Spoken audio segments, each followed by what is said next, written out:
ಎಲ್ರಿಗೂ ನಮಸ್ಕಾರ. ಬ್ರಹ್ಮವೇದ್ ಗುರುಕುಲಕ್ಕೆ ನಿಮ್ಮನ್ನ ಬರ ಹೇಳ್ತಾ ನಾನು ಪ್ರದೀಪ್. ಮಕರ ಸಂಕ್ರಾಂತಿ ಹಬ್ಬದ ಶುಭಾಶಯಗಳು ಎಲ್ಲರಿಗೂ ಕೂಡ. ಆ ದೇವರು ನಿಮ್ಮೆಲ್ಲರಿಗೂ ಕೂಡ ಸುಖ ಸಂತೋಷ ನೆಮ್ಮದಿ ಕೊಡಲಿ ಅಂತ ನಾನು ಕೇಳ್ಕೊಳ್ತಾ ಇದ್ದೀನಿ. ಇವತ್ತು ಸಂಕ್ರಾಂತಿ ಹಬ್ಬದ ದಿನದಂದು ನಿಮ್ಮೆಲ್ಲರಿಗೂ ಕೂಡ ಒಂದು ಆಫರನ್ನು ಕೊಡ್ತಾ ಇದ್ದೀವಿ. ಯಾರು ಬೇಕಾದರೂ ನಮ್ಮ ಆ್ಯಪನ್ನು ಪರ್ಚೇಸ್ ಮಾಡ್ಬೋದು. ಓಕೆನಾ? ಪ್ರೈಸ್ ಎಷ್ಟಿರುತ್ತೆ ಅಂತ ತುಂಬ ಜನ ಪ್ರಶ್ನೆಗಳನ್ನ ಕೇಳ್ತಾ ಇರ್ತೀರ ಮತ್ತು ಕಮೆಂಟಲ್ಲೂ ಹಾಕ್ತಾ ಇರ್ತೀರ. ಆ್ಯಕ್ಚುಲಾಗಿ ಇವತ್ತು ಪ್ರೈಸನ್ನು ಕೂಡ ಅನೌನ್ಸ್ ಮಾಡ್ತಾ ಇದ್ದೀನಿ. ಇವತ್ತು ಯಾರಾದರೂ ಪರ್ಚೇಸ್ ಮಾಡಬೇಕು ಅಂತ ಅಂದ್ಕೊಂಡಿದ್ದು ನಮ್ಮ ಆ್ಯಪನ್ನು ಪರ್ಚೇಸ್ ಮಾಡಿದ್ರೆ ಅವ್ರಿಗೆ 50% ಡಿಸ್ಕೌಂಟನ್ನು ಕೊಡ್ತಾಯಿದ್ದೀವಿ. ಅಂದರೆ ನಮ್ಮ ಆ್ಯಪನ್ನು ನಾವು ಜನರಲಾಗಿ 2400 ರುಪೀಸ್ಗೆ ನಾವು ಪಬ್ಲಿಕ್ಗೆ ಕೊಡ್ತಾ ಇದ್ವಿ. ಬಟ್ ಈಗ ನಮ್ಮ ಸ್ಟೂಡೆಂಟ್ಸ್ಗೆ ರಿನ್ಯೂವಲ್ ನಾವು ಎಷ್ಟು ಕೊಡ್ತಾ ಇದ್ವೋ ಕಾಸ್ಟು, ಅದೇ ಕಾಸ್ಟನ್ನೇ ಪಬ್ಲಿಕ್ಗೂ ಕೂಡ ಅನೌನ್ಸ್ ಮಾಡ್ತಾಯಿದ್ದೀನಿ. ಸೊ 50% ಆಫರ್ ಅಥವಾ ಡಿಸ್ಕೌಂಟ್ ಅನ್ನೋ ಪ್ರೈಸ್ ಎಷ್ಟು ಅಂತಂದರೆ 1200 ರುಪೀಸ್ನ ನೀವು ಪೇ ಮಾಡಿ ಈ ಆ್ಯಪನ್ನು 1 ಇಯರ್ಗೆ ನೀವು ಪರ್ಚೇಸ್ ಮಾಡ್ಬೋದು. ಓಕೆನಾ? ಇವತ್ತು ಮಾತ್ರನೇ ಈ ಆಫರು. ನಾಳೆಯಿಂದ ಯಾರಾದರೂ ಪರ್ಚೇಸ್ ಮಾಡಬೇಕು ಅಂತ ಅಂದ್ಕೊಂಡ್ರೆ 2400 ರೂಪಾಯಿ ಆಗುತ್ತೆ. ಸೊ ಇಂಟ್ರೆಸ್ಟ್ ಇರೋರು ಪರ್ಚೇಸ್ ಮಾಡಿ. ಮತ್ತು ತುಂಬ ಜನ ನಮ್ಮ ಆ್ಯಪಲ್ಲಿರುವಂಥ ಒಂದು ವಿಚಾರನ ಕೇಳ್ತಾಯಿದ್ರಿ. ಈ ರೂಲಿಂಗ್ ಪ್ಲಾನೆಟ್ ಅನ್ನೋದು ಯಾಕೆ ನೀವು ಇಲ್ಲೇ ಮುಂದ್ಗಡೆ ಕೊಟ್ಟಿದ್ದೀರಾ ಅನ್ನೋದನ್ನು ತುಂಬ ಜನ ಕೇಳ್ತಾಯಿದ್ರು. ಇದು ಯಾಕೆ ಅಂತಂದರೆ, ಜ್ಯೋತಿಷಿಗಳಾಗಿ ನೀವು ಇವತ್ತು ನಿಮ್ಮ ಜಾತಕದಲ್ಲಿ ನಕ್ಷತ್ರ ಮತ್ತು ಸಬ್ಲಾರ್ಡ್ ಮಾರ್ಕ್ ಮಾಡಿ ತೋರಿಸ್ತೀನಿ ನೋಡಿ. ನಕ್ಷತ್ರ ಮತ್ತು ಸಬ್ಲಾರ್ಡ್ ಆಗಿರುವಂಥ ಒಂದು ಗ್ರಹ, ಈ ಗ್ರಹ ಅಥವಾ ಈ ಗ್ರಹ ಏನಾದರೂ ನಿಮ್ಮ ಜಾತಕದಲ್ಲಿ 8 ಮತ್ತು 12ರಲ್ಲಿ ಹೋಗ್ತಾ ಇದ್ದರೆ ಆವತ್ತಿನ ದಿನ ನಿಮಗೆ ಒಳ್ಳೆಯ ದಿನ ಅಲ್ಲ ಅಂತ ಅರ್ಥ. ಅಥವಾ 5, 9ರಲ್ಲಿ ಹೋಗ್ತಾ ಇದ್ದರೆ ಹಣಕ್ಕೆ ಸಂಬಂಧಪಟ್ಟಿರುವಂಥ ವಿಚಾರಗಳು ಅಥವಾ ಉದ್ಯೋಗಕ್ಕೆ ಸಂಬಂಧಪಟ್ಟಿರುವಂಥ ವಿಚಾರಗಳಲ್ಲಿ ಸಮಸ್ಯೆಗಳನ್ನು ಕೊಡುವಂಥ ಸಾಧ್ಯತೆಗಳಿರುತ್ತೆ ಅಂತ ಅರ್ಥ.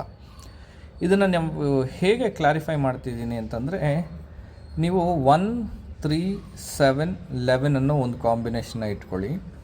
2, 4, 6, 10 ಅನ್ನೋ ಒಂದು ಕಾಂಬಿನೇಷನ್ನ ಮೈಂಡಲ್ಲಿ ಇಟ್ಕೊಳ್ಳಿ.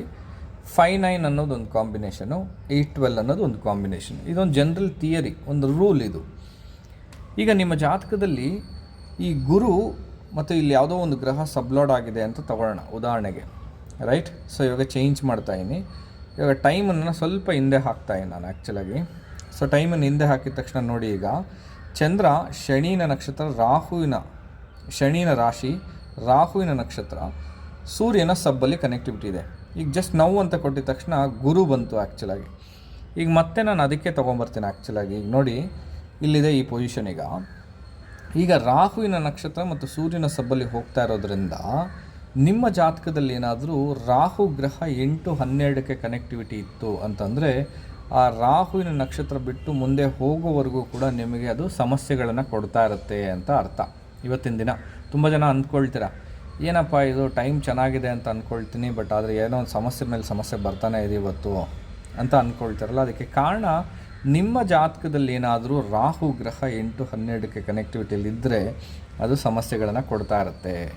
ಅದೇ ರೀತಿ ಸಬ್ಲಾರ್ಡ್ ಕೂಡ ನೀವು ತೊಗೊಳ್ಬೇಕು ಆ್ಯಕ್ಚುಲಾಗಿ. ಸಬ್ಲಾರ್ಡ್ ಅನ್ನೋದು ಹತ್ತತ್ರ ಒಂದು 3 to 4 ಅವರ್ಸ್ಗೆ ಚೇಂಜ್ ಆಗ್ತಾ ಹೋಗುತ್ತೆ. ಈಗ ನಾವು ಅಂತ ಕೊಡ್ತೀನಿ ನೋಡಿ. ಈಗ ಶನಿನ ರಾಶಿ, ಗುರುವಿನ ನಕ್ಷತ್ರ, ಗುರುವಿನ ಸಬ್ಬಲ್ಲಿ ಹೋಗ್ತಾ ಇದೆ. ಇದನ್ನೇ ನಾನಿವಾಗ ಒಂದು 11 o'clock ಅಂತ ಕೊಡ್ತೀನಿ. ಗುರುವಿನ ನಕ್ಷತ್ರದಲ್ಲೇ ಇದೆ, ಬಟ್ ಶನಿನ ಸಬ್ಬಿಗೆ ಹೋಯಿತು. ಈ ಶನಿನ ಸಬ್ ಏನಾದರೂ ನಿಮ್ಮ ಜಾತಕದಲ್ಲಿ 8, 12ಕ್ಕೆ ಕನೆಕ್ಟಿವಿಟಿ ಇತ್ತು ಅಂತಂದರೆ ತೊಂದರೆಗಳನ್ನು ಕೊಡುತ್ತೆ ಅಂತ ಅರ್ಥ ಇದೆ.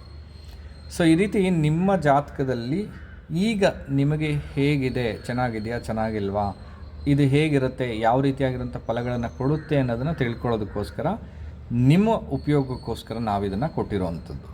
ಓಕೆನಾ? ಸೊ ಐ ಹೋಪ್ ಈ ವಿಡಿಯೋ ನಿಮ್ಮೆಲ್ಲರಿಗೂ ಕೂಡ ಇನ್ಫಾರ್ಮೇಟಿವ್ ಆಗಿರುತ್ತೆ ಅಂತ ಅಂದ್ಕೊಳ್ತೀನಿ ಮತ್ತು ನಿಮಗೆ ಉಪಯೋಗ ಆಗುತ್ತೆ ಅಂತ ಅಂದ್ಕೊಂಡಿದ್ದೀನಿ. ಥ್ಯಾಂಕ್ ಯು ಸೋ ಮಚ್ ಎಲ್ಲರಿಗೂ ಕೂಡ. Thank you so much.